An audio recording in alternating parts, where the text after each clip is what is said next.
Hello, this is One Mana Left, and we're right at the 2-week mark into 326. As I said pre-league, my plan was to start Mjolnir and then re-roll into my Aura Stack Incinerate setup and do some risk farming. So here we are. I'll get right into it. I got a map. I've been doing some risks today. I just swapped the character, so I'm missing a lot. I don't have Flesh and Stone reserved yet. I only have 3 clusters, not 4. I'm only 13k ES instead of like 15 or 16k, so it's a bit of a fledgling setup right now. But even with this kind of sewn together setup, I'm still able to do risk 17s. I'm able to do the hardest setup possible, which, based off experience, this is harder than 5 risk. So if 5 risk was harder, I would do that for this demo. But 2 wisp, 3 risk. So 4,000 wisp is pretty juiced on pretty much all content. This is like almost exclusively harder than 2 extra risk, but I went for pretty juice map, just 5 or 10 chaos, try to get good currency ideally, because that's better with wisp. If I get really high scarab, but not so much currency, I'll do it, and I'll do nemesis instead. But for this setup, I'll just try to show the hardest setup. But let's just do a risk T17, and then I'll talk about. Maybe I'm going to do the typical Uber Exarch one-shot demo. Maybe I'll just breeze through a T16 or something too. But then the last 2/3 of this video is going to be me going over how I crafted every item for this build. That'll probably take like 20 minutes, but I'll try to timestamp everything. So if you just want to know, like, hey, how do I craft the shield? I'll have a timestamp for that. But first 10 minutes is going to be demo, then 20 minutes crafting talk. Let's go. Alright, so there's Risk Scarabs. I have a lot of mods. 6 of these are new. The new mods do not get scaled up by the map mod effect on the Atlas. I have the max Atlas map mod effect. But nothing in here, I always check first, requires me to change. Like, I have a Reflect Flask. If I see Reflect, I switch it. If I see no regen, I have to do Inspiration instead of Focus Channeling, then I can't frostblink. But nothing I see right here says I can't do this map, other than the fact it's blocking my entire screen, so I'll try to minimize it now. But, let's go. I deliberately did a fortress, too, because I know for fragment money, Ziggurat is best. The thing is, Ziggurat is like 1.5 minutes of boss RP. So, like, I just, for the sake of the video, decided to do a fortress, because you can just kill the boss instantly, right? But yeah, normally I'd be doing these on Ziggurat, which is, you know, admittedly more boring, but the money is just so good. Like, the Maven fragments are a div, and that's the primary drop from Ziggurat. So I'm doing a little bit, like, not typical. Fortress is obviously, like, really good money early in the league when the Bound by, or the Yoke of Suffering is worth a lot. But those have gone off in value quite a bit. This isn't necessarily the greatest show-off here, as far as the trash clear, but basically the easier content I'm doing, the less I'm actually clearing with Incinerate. Like, I can just use Explode Flask and Frostblink a Wintry Blast, and that's enough. There's a div so far. Explode Flask, I have a lot of global AoE scaling. I have AoE on chest, for example. I have, like, you know, a little bit here and there where I can get it, and then I have a lot of generic damage from, like, Simplex and other things. So I try to go for as much generic damage and AoE as possible and just get really big pops for explodes. But,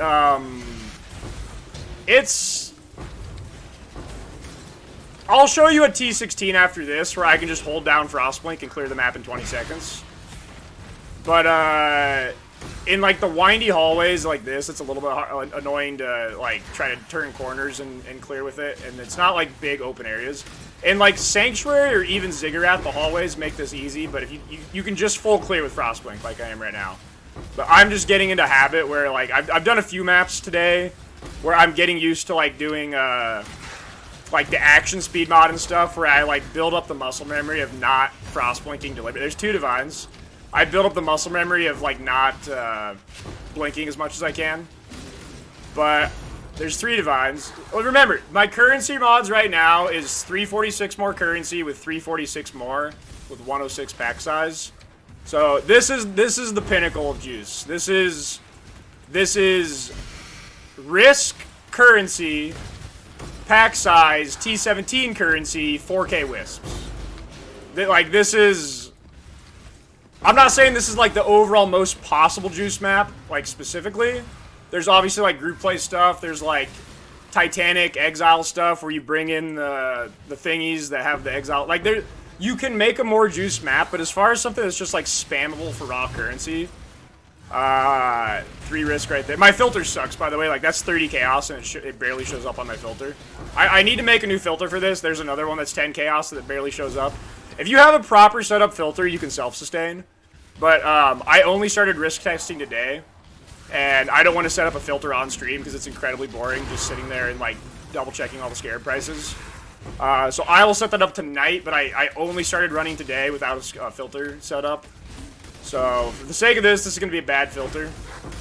But hey, I probably missed a few risk scarabs along the way. They're 10 chaos. I probably missed a few other scarabs that are 10 chaos, but at least the divines show pretty easy.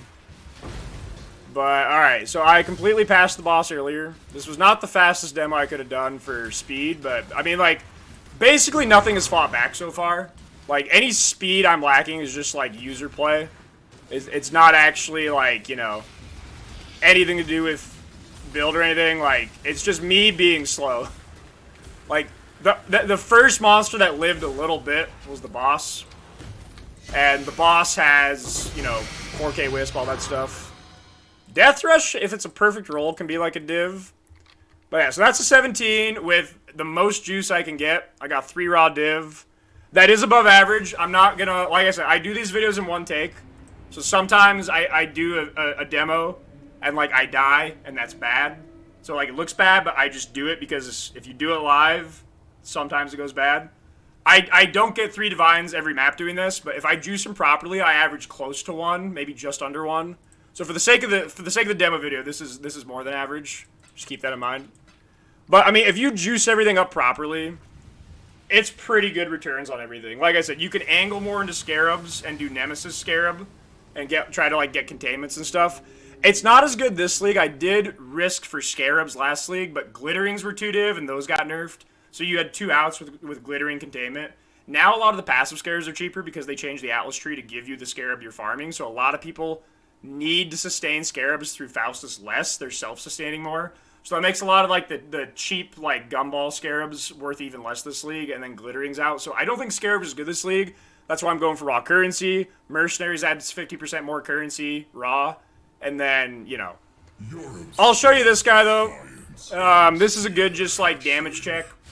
I think I'm, like, 600 mil right now. It's higher than the Mjolnir, but this gets up to several billion. Like I said, I just swapped, but, like, just, I'm gonna flip around and watch this guy's HP. Ready? Go. Okay, that was not as fast as I thought. I thought it'd be, like, a quarter second, but, okay, that was, like, just under 1 second. But, like, the damage is good. You know, obviously the mercenary's carrying a lot of that. Plus 1 endurance charge. Nope.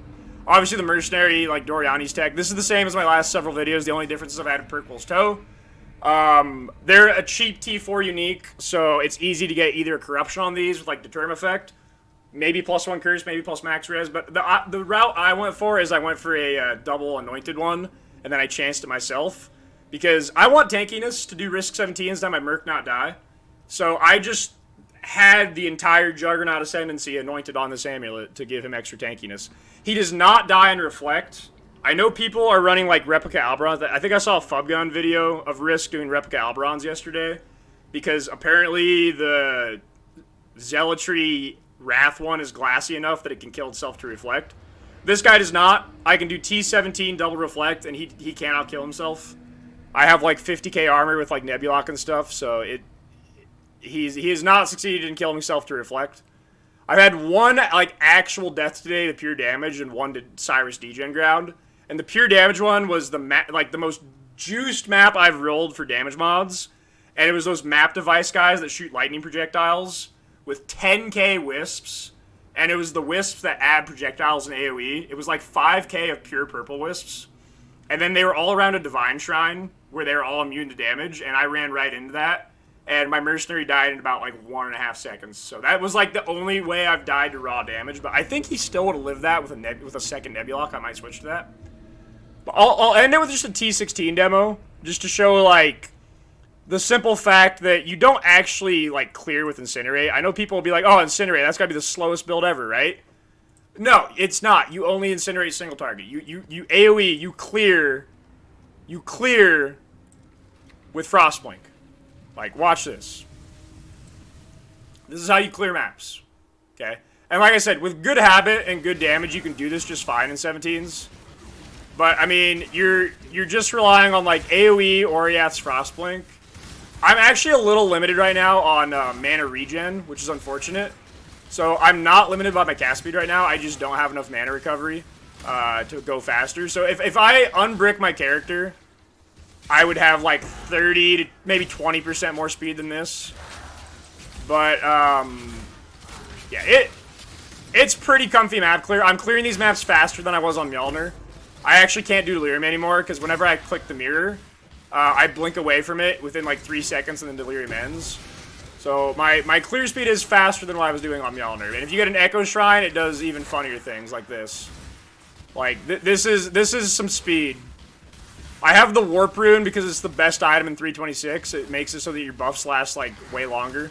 And debuffs expire faster. You should always put that in every build. But it makes, in T17s, shrines last, like, 2 minutes. So if I get a shrine at the very start of the map, it's still up for the boss on a T17. Every shrine from start to finish lasts the entire map. Because otherwise they're 80 seconds, I think, and they're 2 minutes with this. But, yeah, so Warp Rune's OP for that. I think I have it right here, yeah. Warp's insane. There's also risk mods like the 3 seconds, no damage every 10 seconds. It's the most painful, aggravating mod in the game, and if you do risk, you run into it occasionally. There's nothing you can do about it. It does get scaled up by things like temp chains. So you don't want it with temp chains without like any form of curse immune, or it makes it longer. But that Warp Rune is actually really nice quality of life because it does work on the debuff. It makes it like 2 seconds instead of 3. So that it feels very nice. Let's put it that way. You can ignore any stats you get from it. It's just like an amazing quality of life rune. That's it for the demo. Like I said, we're in the fledgling stages. This is an infant Aura Stacker. The Freesia character, if you saw it, gets over 20k. The character I had in Settler gets over 20k. This character will also get over 20k. But I just finished putting it together. So now, without further ado, it's time for crafts. The first craft I'm going to go over is the shield. I had the pre-league POB for this with like a bigger shield than this in the 3 mirror, I think, and a worse shield than this in the or 2.3 mirror, and a worse shield than this in the 65 div POB. There's really 2 ways to do this. So you want to use dual influence because most of what I'm going to talk about in these crafting sessions is going to be around Bound by Destiny. This is a good jewel. It's just good. You get 15 int with 2 Crusader, and with 4 Shaper, you get like a lot of base crit, because Incinerate's only 5% base. So 1.5% base crit's like 30% more crit. Really good damage mod when you're not crit capped. I'm only like 78% right now, so it's carrying pretty hard. I'd be like 60 without it. But with that in mind, you kind of want to get dual influence anywhere you can, and Shield's a great spot. So get Shaper and Crusader on Shield. Both of them have an ES on block mod, so it actually ups your chance of hitting it and makes a pretty wide pool of interesting mods. There's 2 ways to do this. You can Awakener Orb straight into it, and then do like Charge with ES on block, double suffix. If you hit a good 3rd suffix, that's like the big shield, and then you Bristle Matron, Exalt, Scour until you hit like block and like one other good mod. But if you fail, like most people, that's the most likely outcome. Try to annul it, try to save it, because if you fail, Essence of Loathing this is actually not a natural 75 block, it's the Essence of Loathing mod. It's not tier 1, it's only tier 2. Tier 1's 81%, so it's even better. But which is why you should use an 86 base, because it's an 86 gated mod for 81 block. But if you do brick the Awakener Orb, you now have your base. I use Transfer Tomb because on these, we don't actually go for prefix Energy Shield. Because the gem quality on Energy Blade with Enhance is actually more significant to your overall Energy Shield than the prefixes could be on an Energy Shield. So you don't actually really care about getting like a Titanium. So since you're just using the base Energy Shield on a shield, it's only the difference between like 65 and 47. So the sap on block is just nice. I just go for that. It's 6% DR, whatever. But I go for this shield on 86 base. If you brick it, you Essence of Loathing. And the super settle is you just Essence of Loathing until you hit like ES on block with like anything usable, and then you try to craft open prefix +2. The middle ground here that I have is you Essence of Loathing into ES on block with one other good mod. It can be prefix or suffix. Get them clean, 3 mod, and then you multi-mod. So in my case, I have the charge mod. That's not mandatory. Prefix or suffix works. If you have suffix like I do, you craft 2 support and then socket of gems. If you don't have suffix like I do and you have a prefix, let's say you hit like spell damage or flat ES or whatever, spell block's a great one. Damage per block chance. If you hit like a good prefix mod with this,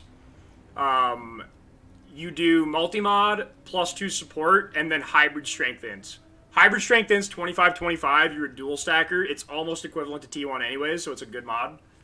Other suffixes you can get is like obviously int strength. It's a hybrid base, so that's good. And then spell crit, there's 2 min power charges. There's spell block if you've blocked recently. There's a couple like good influence mods. The res efficiency's bait because you don't put auras in here because you have to put your quality stuff in this socket. So don't get hyped when you hit the 30 res efficiency because you don't put auras in this shield. It's bait. So if you hit a crazy shield that had that, you could sell it to a trickster maybe. But that's shield. Next, I'll go to ring. Ring, same thing. Because of the Bound by Destiny, whatever it's called, you have, in this case, on like the 2 mirror setup roughly, if you're the cheap setup, this does not apply at all. Ignore it. But if you're going to the Bound by Destiny setup, you have a hybrid shield and a hybrid amulet. You need 4-2. So now you have 2 and 2, you need 2 more Shaper. Shaper's Touch is a Shaper. It counts. It is Shaper influenced, okay? So you need 1 more Shaper mod. You could do something cute and have like a 2 mirror Mage Blood or something, but like the Energy Blade weapon does not count. Even if this was influenced, it does not count. So you have to kind of get it on 1 ring. So the way I recommend doing this is to get 1 ring and just pre-Shaper slam it because you can't slam it after the fact and keep the mods. And then these are just harder to roll because you can't do the remove ad. But you can just score an essence until you hit like some okay mods. I wanted int, but I didn't get it. It is what it is, but this was my settle. The prefix craft, the -3 is actually really good, especially for risk, because the no regen maps, you need to get your incinerate cost to 0. And you can do that easily with like Calandra's Touch plus this, or you can get the mirror helmet that has -3, and use 1 Shaper ring with -3. This is like the big endgame setup I'm going to swap to in a couple days.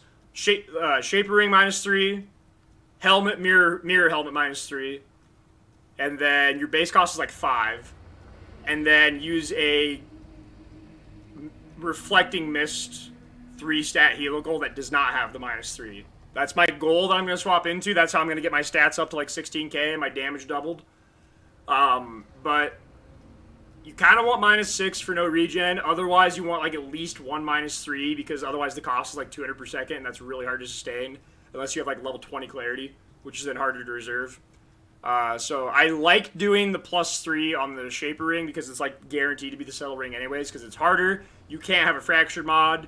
You know, you can't remove ad. You can only reroll.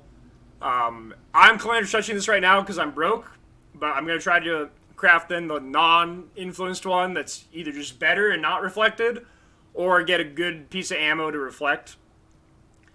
But yeah, that's ring. Amulet is a dual influence mod. I'm just going to say this right now. It is not economical to craft your own amulet. It is a tremendous amount of pain because the most efficient way to craft these is actually to use the bullshit method where you have like 20 amulets with different amounts of influence for 2 different influences, and sit there and use the Heatocor's Lock Beast on a magic item to awaken your orb and cross-reference it with 20 different combination of influence amulets to try to awaken your orb into the finished amulet. That is the most efficient way to do this. It is a tremendous amount of setup to do, though, because you have to go hunt down 20 amulets, which is absolute pain. It would take you an entire day of effort, and you'd have to spend money to do it. So it ends up not even being worth it to do that. However, people profit craft these using that method because you only have to set it up once. So once you do that setup, you're set to craft 10 of these if you want.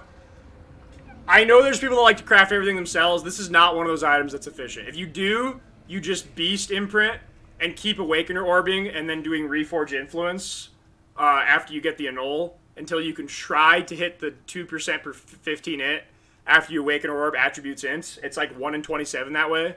So it's going to cost 27 tries after you get the annul. Not great. It's going to be like over 100 div. The awaken orb method is much cheaper, but it's a tremendous amount of setup, and it only really makes sense for people who are doing multiple crafts for money. It makes the most sense, in my opinion, to just buy it from them and let them make their money. It's not worth it to either do the less efficient way and pay more, spend all the money and spend more than just buying it, or to try to set it up yourself to craft one ammy. I think neither are worth it. This is an item I would just tell you to buy, straight up. Next is going to be the 3 ES pieces. They're very similar in the sense that you're all just going to try to dense fossil fractured suffix, but you don't necessarily need to. So in all cases, the dream is to fracture suffix. There's essence mods on all 3 of these pieces. On the helmet, I would go for 10 reservation with loathing. On the chest, I like the tier 8 mod for 25 AoE. And on the boots, I like the tier 8 mod for 5% less elemental damage taken while stationary. However, none of these are mandatory. As you can see, I only have one of those 3. I missed the fracture many times on the 5%. I missed the loathing fracture many times. I did not get the fracture on the 25 AoE, but I on all of these, I go for a 50-50 fracture. So I use the essence mod I want until I hit another tier 1 mod. Then I 50-50 fracture because it's just more economical that way. In the case of the chest, I ended up hitting prefix, so I went with it. But if I would have hit the essence mod, then it's stupid easy because I just dense fossil. In the case of the helmet, I got int with loathing. I hit the int. So in this case, I decided to abandon loathing because it doesn't make sense to loathing into triple T1 prefix. Anytime you have a fractured suffix on an ES base that you want ES on, you really just want to dense fossil. So I did. On this one, I dense fossil. It took about 70 or 80 to hit triple T1. It's not that bad. It's only like 5 divines tops to hit like triple T1, I think. And then at that point, you have Eldritch currency because you have fractured int, triple T1 prefix, and you want to end basically on crafted suffix with single res. And it's just like 5 to 10 Eldritch Chaos orbs. Get your implicit the right type, and then Eldritch Chaos it until you hit like a single res, and then just reforge it to the one you want on the harvest bench, and then just craft the remainder. You can craft like all attributes or like strength dex depending on what your requirements are. If you have like too much res, whatever, or you need dex, all these are fine. But boots, same thing. I went for the essence suffix. I ended up hitting a prefix, so I decided to change how I crafted it and just abandoned the essence mod. On this case, I want a warlock pair because they give a lot of ES. But either way, you're going to essence the suffix. Since you can't get the essence strength and essence reduced elemental damage taken mod unless you hit one of the 2 fractures. Since I hit the flat ES prefix, at this point, I just abandon the 5 LE reduction and just go for Rage Essence because they're cheap and spammable. I Rage Essence until I hit a T1 res with T1 hit. This took like, I don't know, 100 maybe. Not that expensive. Because it can be any res. Res is like the most common boot suffix, and just like T1 or 2 because then you can reforge it with Harvest. And after that point, I had Strength int res suffix, Fractured flat, and at this point it's really easy because I just Bristle Matron then, and I just Veiled Chaos. It took me 6 times to hit Cannot Be Chilled, and then I just crafted 74 and it was done. In this case, you really want Cannot Be Chilled because you have Arctic Armor for freeze. You have Tempest Shield for shock. You kind of have to do Brian King for chill if you don't have any other source. Flash suffixes are too valuable, even with Mage Blood, to justify giving it up. There's so much stats, and it's like, especially if you're doing risk mapping. I'm having to flash swap to do reflect. So it's too much of a pain to give up flash suffix when you're trying to do a risk setup and you have to cover all these bases. I don't even have Curse Immune right now. You're too strapped for like having immunities to check boxes on, so it just doesn't make sense. But I would say you want to be able to drop Brian King, like, period. You want to get Lunaris, especially this league, because projectiles chain immunity, especially in 17s with a mercenary, can be very deadly. So this immunity is really good, and then it's naturally already the tankiest one. It gives you a lot of reduction for free. This is just it's already the tankiest major, and then mercenary chain makes it basically mandatory. And in order to drop Brian King as a CI build that isn't willing to give up a flash suffix, you need to get the chill immune here. I think last on the list is large and small cluster jewels. you want to fracture these. If you hit fractured cast speed, by the way, I don't use lightning clusters. I use spell clusters. You might think that's worse, right? I'm dealing lightning damage. The lightning jewel gives 12. These give 10. It's worse, right? Wrong. The suffix is cast speed. On the generic spell damage one, it's generic cast speed. On the lightning one, it's cast speed with lightning skills. I am using frostblink and incinerate. So even though I'm making them into lightning damage with energy blade and spell blade and inquisitor, they're still tagged as fire and gold skills. So you can't get the same cast speed on both of these, and you definitely can't get either of them on a lightning cluster. So I use generic spell cluster so I can still get cast speed, because cast speed makes the build feel good. And in this case, that's what I fractured, but any fracture mod works. If you hit a prefix, I would maybe fundamental fossil. But on this one, I did fractured speed and reforged defense. On the other one, I think I did fractured int and reforged speed or caster. They're both kind of subtle right now. On this one, I did teardrop it. I corrupted it with some lower tiers and teardropped it up to full. This is the best way to hit like a full T1 mod, but it's incredibly painful if you miss. Because you could spend 100 div and not hit it. Like, you're in for pain. If you choose to divine teardrop a cluster, you're not allowed to complain no matter what. If you go broke and don't hit it, you chose to do that. You chose to go broke, okay? You could hit it in 2. You could just win. You could spend 4 divines and just be done. Or you could go completely broke and not hit it. So don't do this unless you want to lose money. But this is like on average, it's a very load bearing on average. On average, the easiest way to hit quad T1. It's basically the same thing on the smalls. I alt spam them until I hit 2 T1 mods because fractures are expensive and the base is expensive. So per attempt, it's like 6 or 7 div plus the alterations, but it takes like, I don't know, 500 alts to get a double T1, alt regal. So just alt until I hit a T1, regal if I hit a T1. Do that until I hit a double T1.